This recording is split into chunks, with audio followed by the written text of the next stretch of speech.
Amigos do canal Gol de Cabeça, ouçam agora, como se fosse um podcast, a entrevista completa que John Textor deu para o Sport TV. Acompanhe o áudio e as fotografias que correspondem às falas. Precisamos respeitar os direitos autorais. Seleção está de volta com Paulo César Vasconcelos, Carlos Eduardo Lino, Kleber Machado e nosso convidado especial, John Textor. John Textor, muito obrigado pelo seu tempo, por vir aqui ao Seleção. Primeira entrevista que você dá ao vivo a um programa de televisão no Brasil, correto? Yeah, I think it is. Acho que é isso mesmo. It is. So let's see how it goes. Vamos ver como é que sai, né? Muito obrigado, um prazer para a gente te receber. Inclusive, este programa foi o primeiro noticiário, estávamos ao vivo sobre a venda do Botafogo. E a primeira pergunta que eu gostaria de te fazer, agradecendo muito a sua presença mais uma vez, é a seguinte. Os grandes clubes brasileiros, entre eles o Botafogo, com história centenária, ao longo da sua trajetória, acumularam muitas dívidas na casa de bilhões de reais, chegaram a estados de insolvência, com atrasos graves de pagamento de salário, muitas questões na justiça. Por que o senhor, um otimista, acredita que na SAF, na sua gestão, vai ser diferente com o Botafogo?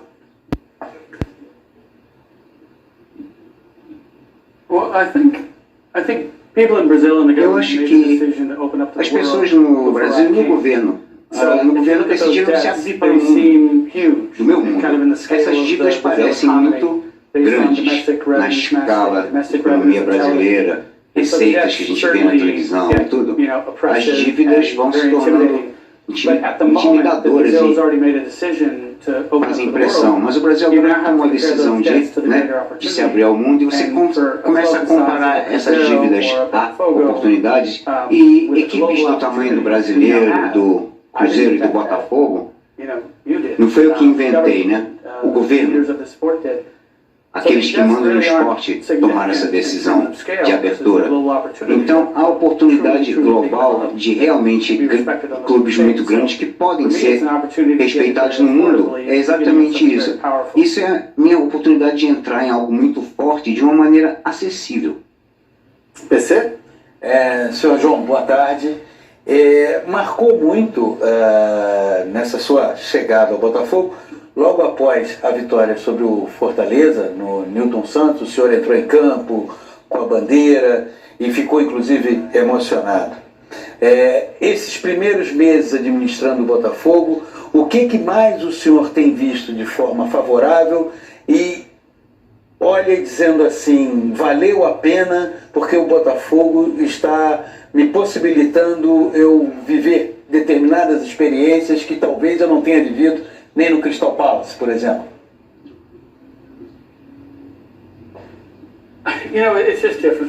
É diferente por si só.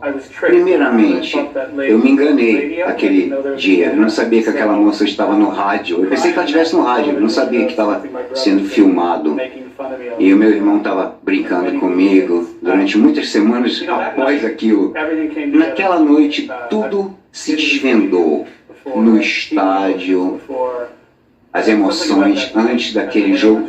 Teve alguma coisa naquele dia, naquela noite, quando eu fui lá dizer oi para a torcida. O jogo tinha acabado há uns 20 minutos e estenderam a bandeira para mim, pediram que eu a desfraldasse. Eu não sabia o que estava fazendo. Foi um momento espetacular para mim. Eu vejo essa molecada toda, os fãs, torcedores, e eles não só tinham tido anos de maus resultados na equipe, né? E até na vida, e nós nos jogamos para dentro do esporte, e pode ser um alívio, né? Para pressões e frustrações que temos na vida, a gente pode deixar as outras coisas de lado por um tempo.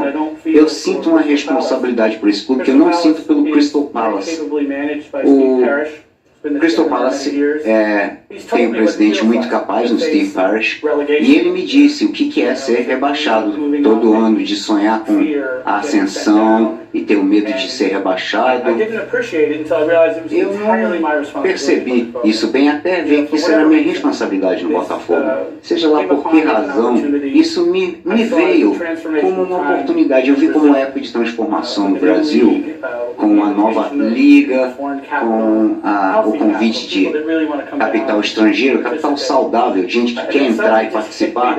E eu me toquei, de repente, dizendo, isso aqui está comigo, minha responsabilidade, não posso fazer besteira aqui. Eu não sinto isso no Crystal Palace. Eu adoro aquela equipe, eu adoro a Premier League inglesa, eu levo meus filhos, eles não ficam comigo, lógico, na tribuna, eles vão para os pubs, sentam lá com os torcedores. Eu amo o Crystal Palace, mas eu tenho uma responsabilidade para com o Botafogo que eu não tenho no Crystal Palace, que eu não tive no Olympique Lyon. Botafogo é minha responsabilidade. A moça a que ele se refere é a nossa repórter Gabriela Moreira, que estava na transmissão ao vivo e de forma muito competente, como a Gabi entrevistou o Textor aqui ao vivo no Sport TV. Carlos Eduardo Lino. Seu Textor, boa tarde. Eu tenho a sensação de que o senhor identificou esse ambiente diferente dentro de estádio de futebol, mas também já deve ter percebido que há um ambiente bem diferente também nos negócios no Brasil, na forma como clubes se relacionam com a entidade maior, com a CBF, na necessidade que vocês têm de se organizar como liga, como clubes. O que o senhor diria que há de diferente no ambiente de negócios do Brasil com o que o senhor estava habituado a lidar? Infelizmente, eu perdi um pouco da tradução. Mas você pode explicar para mim rapidamente? Pergunte de novo, Lino, por favor.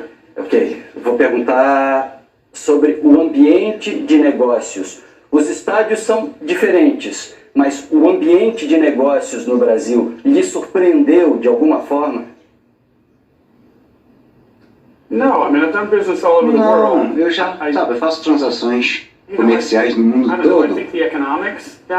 O ponto de vista, o lado econômico aqui no futebol, aqui é menor do que deveria ser. Eu acho que isso é porque houve pouca exportação de futebol brasileiro para o mundo. Então é surpreendente ver uma equipe grande como o Flamengo, Corinthians, Palmeiras, esses times muito grandes que conhecemos pelo mundo afora, e eles ganham bem até no nível de Brasil, mas lá fora quase que não existe. Então vocês não estão exportando muito bem o produto, ou até exportando muito. Então $15 mil, 75 milhões de reais na janela de transferência, parece pouca coisa, mas foi considerado mais alto do que estava se gastando na última janela. Essa quantia é menos do que nós passamos pelo Magui no Crystal Palace, ou o Joe Anderson, zagueiro jovem. Então, com o tempo, isso ficou meio desconexo. Como é que se passou a seleção brasileira?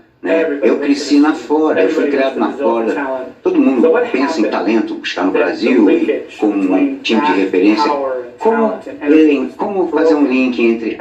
como é que esse talento todo tem meio que uma ruptura quando se trata da exportação? Então a economia do futebol brasileiro, comparado com a oportunidade, é muito pequena. O Brasil ainda é um dos favoritos para ganhar a Copa do Mundo esse ano. Por que as ligas aqui não são maiores e mais fortes?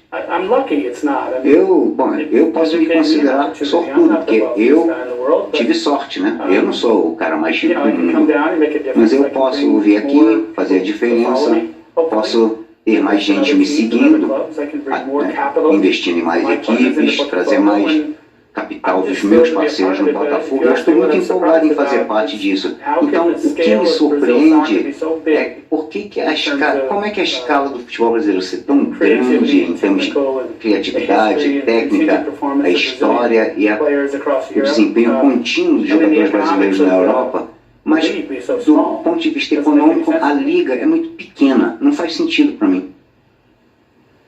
Kleber Machado? Mr. Textor, boa tarde, seja bem-vindo. O lado emocional do futebol brasileiro parece que o senhor já sentiu. O lado racional, o senhor, nessa última resposta, mostrou bem quais são as dificuldades. Nesse pouco tempo, o senhor percebe que há esse pensamento entre os dirigentes para evoluir nesse aspecto? Yeah, I think so. Eu acho. I didn't start Libra. Eu não comecei, né, com Libra. Libra foi uma ideia durante um tempo. Muita energia existia na época que eu apareci. O Botafogo não é o primeiro membro do Libra, nem o 10º. Então, muitos empresários de outros excelentes clubes, eu não entendo o que o timing é agora, a hora certa é considerada agora, mas os líderes do futebol brasileiro decidiram se juntar para fazer o que fizeram na Premier League, na Liga na Inglaterra, há 25 anos.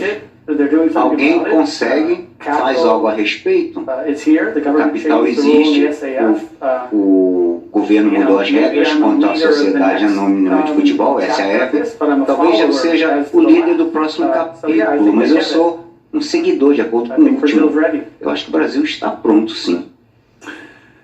Sr. John Textor, o senhor falou das contratações que vieram após a sua chegada, e o painel é de fato impressionante quando a gente lembra da realidade financeira recente do Botafogo. A gente pode colocar todos os reforços que vieram desde que o senhor se tornou o sócio majoritário da SAF. São muitos jogadores, inegavelmente bons jogadores, mas nesse perfil, por exemplo, a gente não vê um grande astro internacional, um jogador que, por exemplo, possa levar uma multidão ao aeroporto, recepcioná-lo. Por acaso está nos seus planos, agora para julho, quando reabre o período de transferência, mudar o perfil de contratação, trazer jogadores de um currículo impactante, jogadores como, por exemplo, Luizito Soares, e já pergunto, James Rodrigues é uma possibilidade? Well, yeah, Bem, I'll talk to James. Eu vou falar. Já vou falar do James Rodrigues, mas os fãs têm que entender, os torcedores têm que entender que quando disseram que eu seria o novo dono e até eu vir a ser o novo dono, até eu assinar uma carta de intenção com o Botafogo, levou um tempo até eu virar de fato dono. Passaram-se alguns meses, na verdade. Agora, quanto a contratar um jogador, isso se deu em poucas semanas depois do início da temporada, na principal campanha. Eu acho que final de fevereiro, começo de março. Mas aí se você está tentando construir uma equipe baseada na equipe na Série B do ano passado, você faz numa época onde não há janelas de transferência abertas no mundo. Então você está tentando encontrar jogadores talentosos que estão ali à beirada de um elenco que praticamente não existe, digamos assim. Em julho, com a grande janela que vai se abrir, jogadores experientes, em desenvolvimento, famosos, excelentes. Julho e agosto, está todo mundo indo e vindo, né? Mas quando a gente estava tentando se preparar para a temporada abrindo em 15 de abril, não havia jogadores. Luiz Castro, Mazuco também se envolveu, o Luiz Castro se envolveu. Eu acho que nós fizemos um bom trabalho na identificação de jogadores em transição, jovens promessas que poderiam estar perto de um padrão de Série A. Estávamos fazendo isso em março, abril. Você não vai pegar um nome grande, alguém que vá sacudir o aeroporto. Em julho e agosto pode ser. Então, respondendo a sua pergunta, sim, a história do Cavani foi verdade. O James Rodrigues, nossos filhos cresceram quase bilíngues, né? Falando com dialeto colombiano, gostavam, né, muito do futebol de lá e gostavam muito do James Rodrigues. Seria possível trazê-lo? Não sei. Ele colocou na mesa que ele estava buscando um desafio. Mas olha o que está acontecendo no Brasil, né? Por que alguém não iria querer vir aqui nesse ponto da história? Então, conversamos com ele, espero poder convencê-lo a juntar-se a nós Mas não se trata de nomes famosos, é um nome famoso que joga bola, né? Na maioria das vezes, até que um torcedor veja um grande nome e diga: Sr. Textor, temos que colocá-lo no elenco. Aí chega uma hora, já está velho demais, está lento demais, os filhos dele já têm 17 anos, não quer sair da Alemanha ou não quer sair do colégio, seja lá onde estiverem. Tem um equilíbrio de ir atrás de uma grande estrela que custa caro e que não joga mais, ou então eu vou atrás do próximo grande jogador que tem 24, 29 anos. É isso que buscamos, um equilíbrio, digamos assim. Desculpe, o Cavani ainda é uma possibilidade? Ainda está no radar do Botafogo, já que o senhor confirmou que foi atrás dele? Não, ele não está mais no nosso radar. Eu ainda gosto muito dele. Eu acho que fiquei muito feliz em ver o Crystal Palace ganhar da equipe dele, né, no final do ano. Naquele dia eu não fui fã dele, mas eu sou fã dele ainda, né? Mas ele não vem, não. Não estamos nem mais conversando. Sr. Textor, semana passada, torcedores invadiram o centro de treinamento do Botafogo, fazendo cobranças aos jogadores. Essa é uma cena comum a outros clubes no futebol brasileiro. De que maneira o senhor viu isso? E se o senhor tem alguma proposta ou já fez já teve uma reflexão sobre como fazer para que isso não se repita, não apenas no Botafogo, mas no cenário de negócios do futebol brasileiro? Bom, não há praticamente nenhum modo de se evitar, né, de se suprimir a emoção de uma torcida quando ela quer passar por cima da segurança. No jogo do Crystal Palace com o Everton, na Inglaterra, no ano passado, onde eles conseguiram ganhar uma partida que assegurou sua continuidade na Série A de lá, a Premier League, tinha muita segurança lá. E é o poder da torcida, nada a se fazer contra, não tem como. Podemos trabalhar mais a segurança, sim, já fizemos e vamos fazer mais. E como é que nos sentimos? Eu fiquei de coração partido, eu vi o que estava acontecendo na minha frente e à medida que eu assistia, eu perdia jogadores que eu estava tentando recrutar. Um jogador muito importante que talvez tenhamos perdido. Pode ser que consigamos recuperar algumas situações, mas algumas das pessoas que foram registradas na Câmara, batendo no peito, dizendo vamos lá peitar os jogadores. A mesma pessoa. São as mesmas pessoas cujas mensagens eu leio no Twitter e que me dizem: dá para você ir atrás de tal jogador, você promete trazer tal jogador, e o jogador de que mais falavam pode agora não vir mais por causa daquele dia. Então quando você quando você berra lá vergonha, quando você invade as instalações do estádio, você tem o direito de vaiar, de berrar vergonha, mas você é torcedor, eu sou torcedor, ficamos chateados, revoltados, mas eu peço às pessoas, eu pergunto: você está ganhando, fazendo seu time ganhar assim? Isso está fazendo com que seu jogador jogue mais? Quando você está no meio tempo perdendo de 1-0 num jogo onde você teve todas as oportunidades e teve muitas chances de estar perdendo porque um jovem bateu bem uma falta, isso é uma razão para, sabe, vaiar, invadir, vai fazer com que seu time comece melhor o segundo tempo? Mas tiveram razão em estar frustrados. Eu pude berrar lá em casa, eu berro com a televisão, eu posso. Mas no estádio eu peço aos nossos torcedores que fiquem apoiando nossos jogadores de uma maneira mais positiva e pensar como eu posso ser mais um apoiador. Eu chamo de co-participantes. Como você faria com que esse jogador jogasse mais sendo um co-participante? Segure a sua vaia, segure seu grito de vergonha. Seria meu pedido gentilmente aos fãs para ver como eles poderiam nos ajudar a jogar melhor. Estamos onde estamos, nós juntamos nossa equipe meio que rapidamente, viemos da segunda divisão. Quando eu vejo alguém de preto e branco, eu não me importa quanto ganham, quão famosos são. Eu quero que eles usem escudo, quero que eles se matem no campo pelo nosso time e quero que os torcedores apreciem e deem valor ao que esses jovens estão fazendo. Isso seria o que eu pediria. Quanto à invasão, entendi, claro, tem que parar. Eu não sei como parar. Tem que parar. A segurança não consegue frear, mas os torcedores têm que parar. Esse jogador a que o senhor se refere, que ficou distante, foi o Zahavi?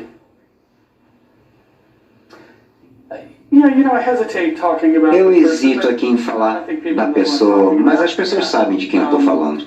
Eu diria, grande jogador, veterano. Geralmente, jogador veterano traz consigo mulher, filhos, família.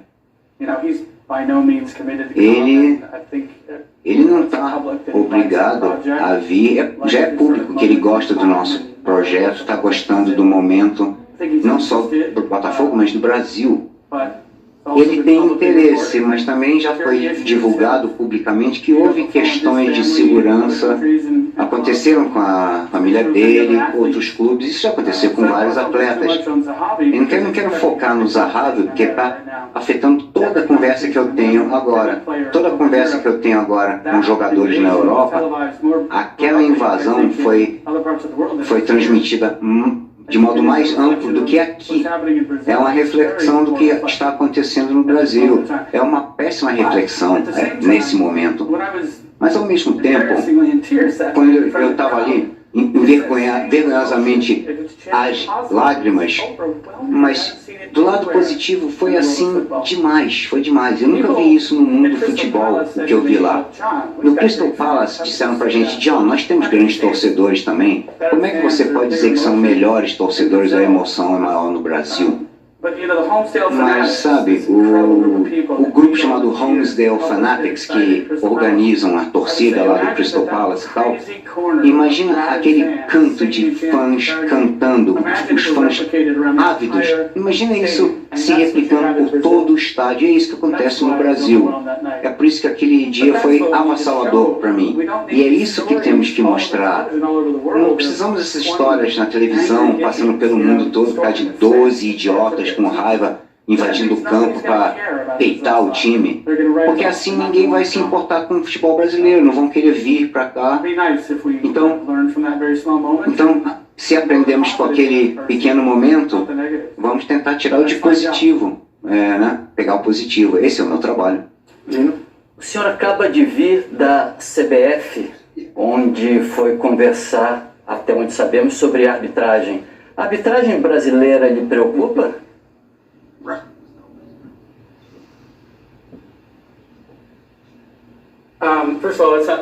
Bom, primeiro, não é verdade. Eu fui lá pela comida. A comida na lanchonete da CBF, eu nunca vi nada igual no Brasil. Recomendo que todos passem lá. Não estou dizendo que eles gastaram, sabe, muito dinheiro, teve lagosta, esse tipo de coisa, não. Mas vamos tentar recrutar o chefe deles. Mas eu tive uma grande reunião com o chefe de arbitragem. A questão com a qual nós teríamos nos preocupado já tinha terminado no início da reunião. Uma situação específica no jogo recente e responsabilização adequada e disciplina naquele caso já tinha sido decidido. Eu acho que aquilo vira um bom exercício profissional para aquela pessoa. É um momento para se parar, refletir. Nós ficamos satisfeitos com a decisão da CBF antes de aparecermos lá. A reunião teve a ver com dar o próximo passo.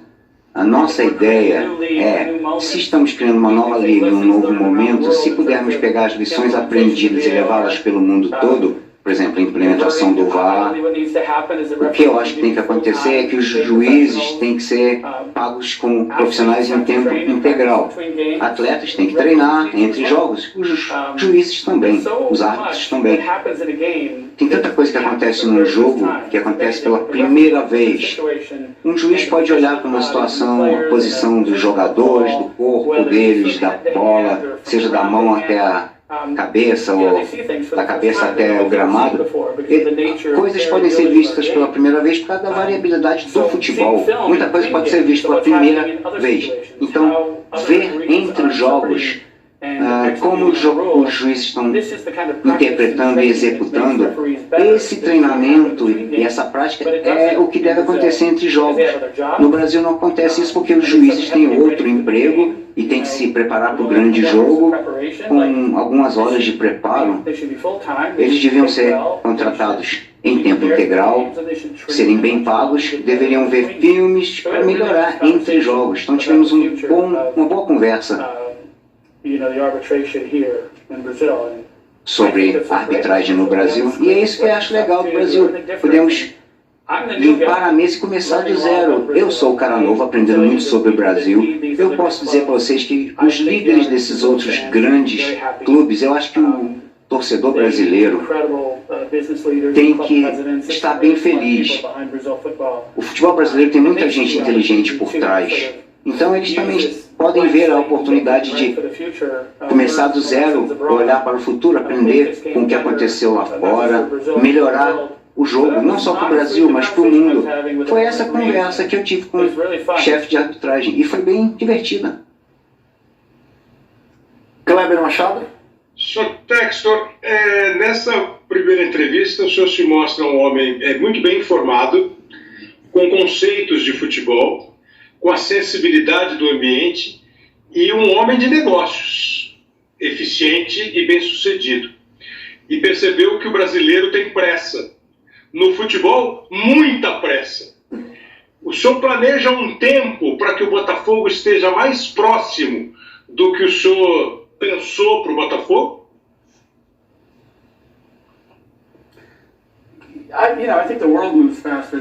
Bom, o mundo está se movendo mais rapidamente hoje em dia. Faz 25, 30 anos desde que a Premier League foi criada na Inglaterra. Algumas coisas eles acabaram descobrindo que estavam fazendo errado, que estava mal planejado. Um exemplo, somente agora, depois de tantos anos, as receitas internacionais dos contratos para televisão e da Premier League, eu acho que em 2 anos vão ser iguais e vão passar as receitas domésticas. Levou 25 anos ou mais até isso se ajustar e acontecer. O tempo agora é outro. Vamos ver isso aqui e vai acontecer com muito mais rapidez. A tecnologia norteando a televisão faz com que o nosso consumo de conteúdo mude, como nos apoiamos e dependemos do esporte mais do que anos atrás, porque o conteúdo esportivo é tão ubíquo e muito acessível. Eu espero, portanto, que nós passemos de zero, receita internacional zero em contratos de transmissão, até um momento onde a receita internacional passe a receita doméstica. E eu acho que isso vai acontecer dentro de 5 a 7 anos. Levou 25 anos no caso da Premier League, né? Então, eu não sou uma pessoa normalmente muito paciente, mas eu não acho que eu tenho que ser paciente. Essa geração jovem, o consumo de conteúdo deles, as ferramentas que eles têm para consumir os conteúdos, tudo está muito acelerado. Então, o que nós precisamos fazer é falar um pouco menos sobre quanto vamos ganhar do investidor nas transmissões e como vai ser dividido entre os times e as equipes. A conversa tem que ser sobre estabelecer a liga e a sua governança corretamente. Nós fomos bem ousados na criação de Libra, mas a CBF, que mantém e rege o jogo nacional, a participação deles também, claro, é muito importante. Eu gostaria que falassem menos sobre o dinheiro com televisão e sim a governança, as regras, qualidade de produção, como vamos projetar o jogo para o mundo, qual vai ser a qualidade do jogo que vamos mudar o mundo. Essa deveria ser a conversa agora, e não como vamos dividir a fatia de pizza, digamos assim. Eu acho que dentro de 5 a 7 anos vai chegar e ultrapassar as receitas domésticas. Eu tenho sorte de ser parte disso, me sinto sortudo com isso. Queria repassar agora uma pergunta do torcedor do Botafogo. Eu anunciei a sua vinda no Twitter e pedi perguntas de torcedores. E para minha surpresa, muita gente querendo saber de estrutura, entendendo como estrutura pode ganhar campeonatos, ganhar jogos. Então, muitos torcedores do Botafogo querendo saber de centro de treinamento, quando o senhor pretende, em que momento, fazer um centro de treinamentos para o Botafogo que seja um local de excelência, e também sobre o estádio Newton Santos. Se o senhor está satisfeito com ele, o Botafogo tem uma concessão até 2051, se o senhor tem algum plano ali para o estádio ou até mesmo uma outra arena no futuro para o Botafogo. Bom, começando com a primeira pergunta, eu pessoalmente, eu passo a maior parte do meu tempo vendo jogos juvenis, júnior. Eu tenho uma escolinha na Flórida. Antes de entrar no negócio de futebol e adquirir o Crystal Palace, eu assistia 200, 250 jogos por ano do ponto de vista tecnológico, né? Enquanto eu podia trabalhar com o lado tecnológico e viajar e ajudar esses jovens a se tornarem estudantes universitários. Eu fui me interessando com juventude e seu desenvolvimento. Eu tenho orgulho de ter nos ajudado a avançar. Tinha época que eu estava convencendo as crianças a não serem profissionais. Não temos uma liga profissional muito desenvolvida nos Estados Unidos. Eu sinto dizer isso, mas a MLS, a Liga de Futebol nos Estados Unidos, está longe de qualquer outra liga. Então, falando isso, o Botafogo, Crystal Palace, sul de Londres, uma equipe inicialmente pequena, e fizemos as instalações lá de treinamento, eles foram subindo, o seu time sub-18 conseguiu atingir altos patamares do nível de Chelsea e Arsenal. Então, no sul de Londres, o fato dos jovens não ter onde treinar e se desenvolver, no sul de Londres, o restaurante do Crystal Palace é um dos melhores que tem. Porque nutrição, as crianças lá adoram comer lá, não podem ter boa nutrição, né? Os fãs não querem ouvir falar disso todo dia. Acabamos de perder 4 jogos ou 2 jogos seguidos, e tem o jogo da semana que vem, mas nós temos que colocar energia na escolinha, porque queremos permanecer na primeira divisão e construir em cima disso, que façamos uma academia online nos próximos anos, faça com que cada criança e pai e mãe daquela criança confie essa criança a nós, à medida que eles se desenvolvem. E aí teremos uma equipe digna de campeonato que seja sustentável, que não vai depender tanto daquele novo jogador que assinamos o contrato. Crystal Palace temos Chezun Razaki, Mitchell, o Zaha, são todos jogadores da equipe principal que vieram da academia, da escolinha. No Olympique Lyonnais, 49% do seu elenco veio da sua escolinha, ou sua academia. Então, se conseguirmos encontrar 11 jogadores, desenvolver 11 jogadores melhores do que os 11 jogadores que um time mais rico consegue comprar, teremos um modelo sustentável pelos próximos anos. Então, para mim, tem a ver com a base. Quanto ao estádio, qualquer estádio construído com uma pista olímpica em volta dele não é um estádio de futebol. O Crystal Palace, eu tive que ficar voltando a esse exemplo. É um grande exemplo no caso lá. É pequeno, não é muito impressionante, mas o campo e os torcedores estão lá bem em cima uns dos outros. A energia, é a maneira de se sentir conectado com a plateia, ajuda os jogadores, ajuda a experiência de entretenimento para os torcedores. E é disso que precisamos para o Botafogo. Eu acho que isso não dá para se atingir no Engenhão Newton Santos. O custo de conversão seria muito alto. O que eu gostaria para o estádio, eu gostaria de manter a conexão entre o clube social e o clube de futebol. É isso que faz com que os clubes aqui sejam sensacionais. Não é só futebol, mas tem a ver com regata, vôlei, conexão com a comunidade. Eu queria ver umas instalações onde temos o estádio, a academia, o lado social, com a comunidade, tudo criando uma energia que impulsiona a nossa equipe. Isso, para mim, vai tornar vai criar uma equipe muito bem sucedida. Acho que um engenhão, Newton Santos, não dá para fazer isso. É o minha principal meta, eu diria. Nós temos tempo de mais uma pergunta, certo, produção? Eu queria fazer uma última pergunta em nome do programa. Você citou o Crystal Palace, o Lyon, sua mais recente aquisição. Quero saber se está no radar mais algum clube pelo mundo, na América do Sul, pelo mundo, e se eles vão funcionar como uma multinacional ou se cada clube terá sua vida própria e será totalmente independente dentro dessa rede de clubes que o senhor está arrebatando. Não, obrigado pela pergunta. Algumas pessoas pensam que isso é uma estratégia comercial, comprar clube um atrás do outro. Essa coisa multiclube que está acontecendo pelo mundo, eu não gosto muito dessa tendência. A nossa abordagem é adquirir clubes, comprar clubes. Eu estou pensando bem seriamente em fazer outro investimento ou não num nível muito significativo, mas a Dinheirama quebrou o futebol pelo mundo, nas grandes ligas, até na Premier League. Quando tem um estado soberano, como Bahrein, Abu Dhabi, onde há uma liga onde só tem um ou dois campeões todo ano. Em Portugal a gente só tem a perguntar qual dos três vai ser o campeão. Está começando a acontecer na Inglaterra.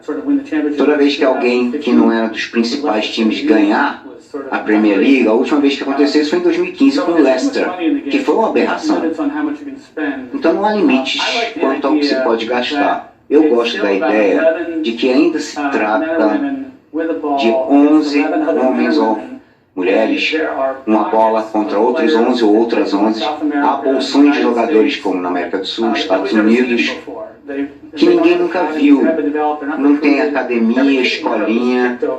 Toda criança na Europa, com 9 anos, já tem um agente lá tentando contratá-los. Mas na América do Sul é difícil ser visto, descoberto, desenvolvido. E nos Estados Unidos, por causa das regras, é impossível passar dos Estados Unidos para jogar na Europa.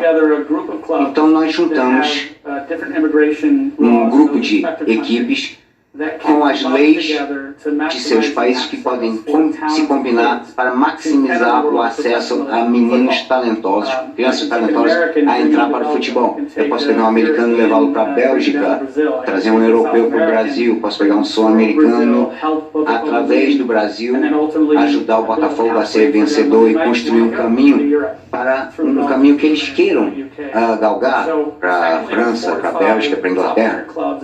Então, essa coisa de 4 ou 5 clubes de primeira, clube grande não pode alimentar o outro. Toda comunidade merece um campeonato. Esse campeonato, para que eles ganhem, tudo vai ser feito para conhecer. O Manchester City tem pequenos clubes que acabam alimentando. Que bom para eles, mas eu não gosto disso. No nosso caso, os fãs são espertos. Assim que eu apareci, os torcedores do Botafogo começaram a utilizar camisas do Crystal Palace. E agora eu vejo gente nos pubs na Inglaterra usando camisas do Botafogo, indo para o jogo do Crystal Palace. Eu vejo pessoas falando inglês, que falam inglês usando camisa do Botafogo do Crystal Palace.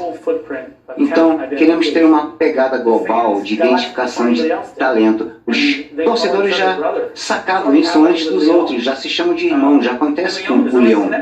E o Lyon já tem conexão com o Brasil, eles têm 10% da Resende, tem interesse numa academia, em jogadores muito bem-sucedidos naquela equipe francesa. Há uma razão para isso, não é que eu queria sair e dizer, eu vou comprar esse clube, aquele outro, não. Temos que ter modos alternativos de concorrência, através do qual possamos ganhar dos maiores clubes sem só usar dinheiro. E eu peço aos torcedores que entendam isso. Quando eu trago alguém para a equipe de reserva, ou a equipe B, que você não conhece, eles podem ser o melhor jogador do mundo que você nunca ouviu falar. É assim que queremos trabalhar. É um projeto divertido. Mais uma vez, eu quero que todo mundo tenha as expectativas corretas, né? Queremos ficar na Série A, queremos melhorar. a cada ano. Eu gosto de sonhar, já falei várias vezes. Eu gosto de ter os olhos bem abertos ao sonhar.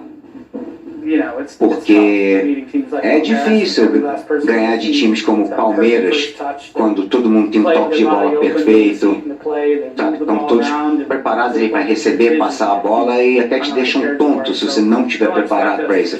Então, não vamos destruir a liga esse ano, não esperem isso de nós, mas queremos ser abertos e sustentáveis, é isso que queremos. Ganhamos um tempo extra, então poderíamos fazer uma última rodada de entrevista com a pergunta do PC, do Lima e do Kleber. PC. Senhor João, no primeiro movimento de mercado, o senhor formou um time. O Botafogo passou a ter um time naquela primeira ação de mercado. Agora vem uma nova janela de transferência. O senhor, Luiz Castro, o Mazuco, projetam o que para o Botafogo nessa nova janela de transferência? Well, the good news, none of those Boas notícias são que nenhum desses homens está projetando. É o Alessandro Brissell. Ele é o cara inteligente da sala que ninguém nunca fala. Estamos projetando o seguinte, falamos muito. O Luiz Castro foi escolhido porque ele é um professor, né, de um nível europeu muito alto. Há a diferença de jogar vindo de trás e construir a partir do fundo, que é o que nós estamos tentando fazer. Então você instala o sistema, você pode não ter os atletas que combinam com cada responsabilidade, mas o Castro está fazendo um bom trabalho de adaptar os jogadores, fazer com que se adaptem, que se acostumem a usar uma alta linha de defesa. Há responsabilidade com isso. Já desavou em alguns pontos, como vocês já viram, mas quando você joga com essa linha alta, você está jogando de modo arriscado e dá para construir uma base. Quando você faz isso pelo campo, dá para atacar com posse e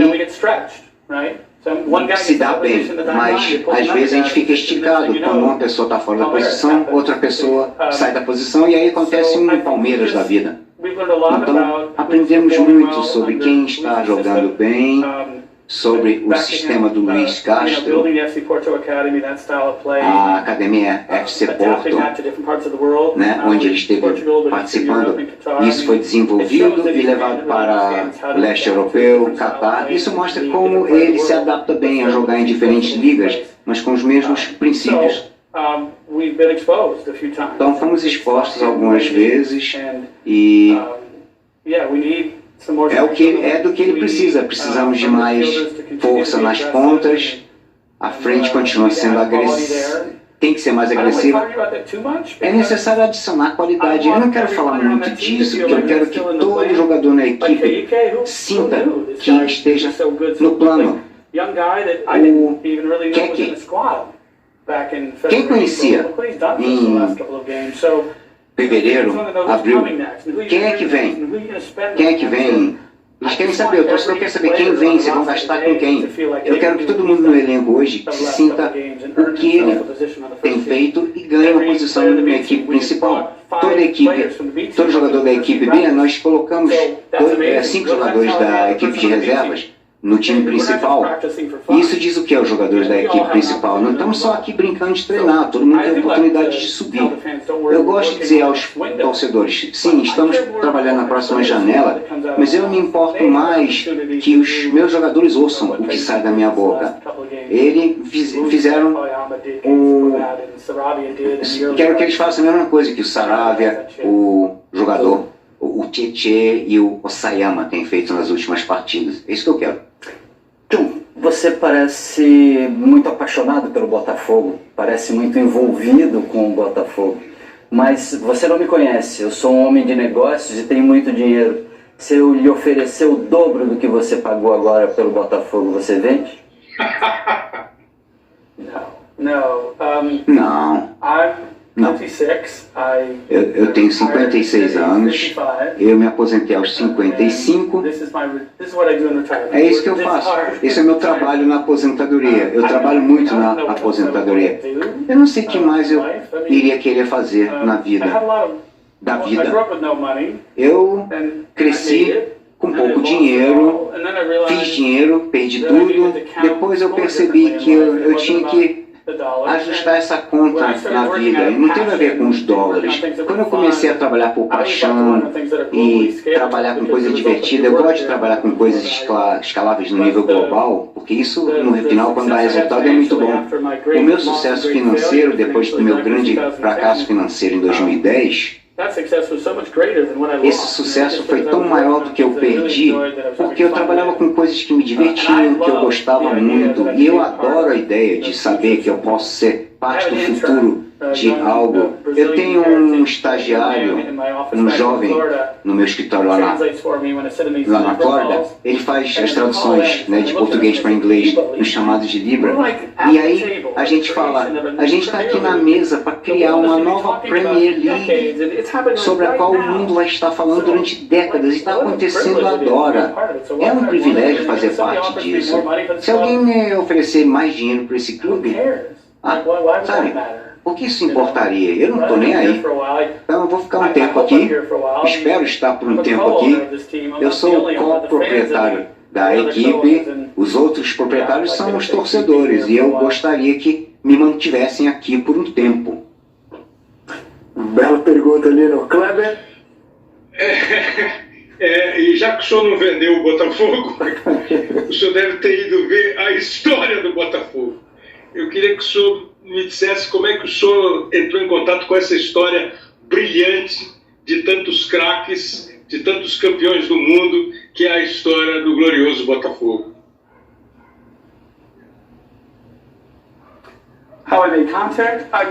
Contato, como é que foi? Eu me lembro das listras pretas e brancas. Tem muito time aqui listrado. Eu vou ligar pro Santos e pro Atlético Mineiro e pedir para eles mudarem o uniforme, porque acho que nós vestimos as listras melhor do que eles. Eu pensei, ontem eu fui ver o jogo e falei, ué, o Botafogo tá jogando? Tá. Fala para aquele pessoal tirar o nosso uniforme. É um nome que vocês ouviram para sempre. Como eu cheguei, eu já contei essa história. Eu queria comprar uma coisa pequena, de alta qualidade, um clube de alta qualidade, fácil de gerir. E esses dois jovens que trabalham no Botafogo me convenceram a ir atrás de algo maior. E acabou dando resultado. E que bom isso, porque quando alguém gosta da história, a ideia de projetar a história para o mundo e contar a história do glorioso, de um dos times mais tradicionais, e conectar essa história através de televisão norteada por tecnologia e distribuição de conteúdo global digital, é uma história muito melhor para elevar e espalhar pelo mundo. Então talvez eu seja a pessoa certa para fazer isso por esse clube, conectando o passado ao futuro. Sabendo que o Botafogo está bem atrás dos outros grandes clubes no momento. Eles também têm uma história a contar que talvez seja maior e mais bem sucedido nos últimos anos do que a do Botafogo. Mas o tecido de histórias e clubes se junta nesse caso quando contamos a história do Brasil para o resto do mundo. A minha parte é Botafogo e Libra. A do Rodolfo é Flamengo e Libra. A da Leila é Palmeiras e Libra. Somos todos Brasil, somos todos Libra. Daqui para frente, evoluindo. Cada um de nós tem o seu papel. Eu não sei se isso respondeu a sua pergunta, mas é assim que eu entrei nessa seara, digamos assim. Eu queria agradecer ao John Textor pela primeira entrevista que ele concede a um programa de televisão ao vivo aqui no Brasil, agradecer ao Botafogo. E se ele quiser usar os nossos últimos momentos na televisão, a audiência está altíssima hoje. Se quiser dizer algumas palavras para o torcedor do Botafogo que nos assistem para a gente encerrar o programa de hoje, John. Tem um jogo importante no domingo. Antes disso, tem um jogo muito importante no sábado com o Sub-20. Eu vou estar lá assistindo. É o futuro do clube. Afinal de contas, o Botafogo tem a ver com toda faixa etária, todo menino e menina, homem e mulher que utiliza o uniforme alvo negro, te dando alegria como torcedor. Então estamos construindo de baixo para cima, da base. Quando chegamos no estádio Newton Santos e tem as grandes festas, vamos mostrar isso para o mundo, porque o Engenhão é a maior coisa que eu já vi no mundo do esporte. Chegar lá com vocês todos lá. Claro, isso se aplica a todo time brasileiro, não é só o Botafogo. Então vamos ter um festão no domingo. Antes disso, vamos participar de uma festa pensando nos sub-20. No sábado, vamos pensar na equipe de reserva, a equipe B, que quer chegar à equipe A. Vamos pensar em todo mundo que utiliza, né, que usa o preto e branco. Obrigado por me deixarem usar preto e branco.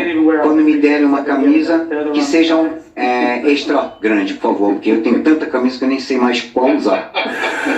Queria agradecer ao John, a vocês que nos assistiram até essa prorrogação do Seleção de hoje. A gente fica por aqui. Uma ótima quinta-feira a todos. Estamos de volta amanhã ao meio-dia, horário diferente amanhã, hein? De meio-dia a 1h30, o Seleção se despede. Um abraço ao PC, ao Lino, ao Kleber, ao John Textor, a todo mundo que nos assiste. Até amanhã. Tchau! Está precisando de crédito? A solução é NetCrédito. Link na última linha da descrição deste vídeo.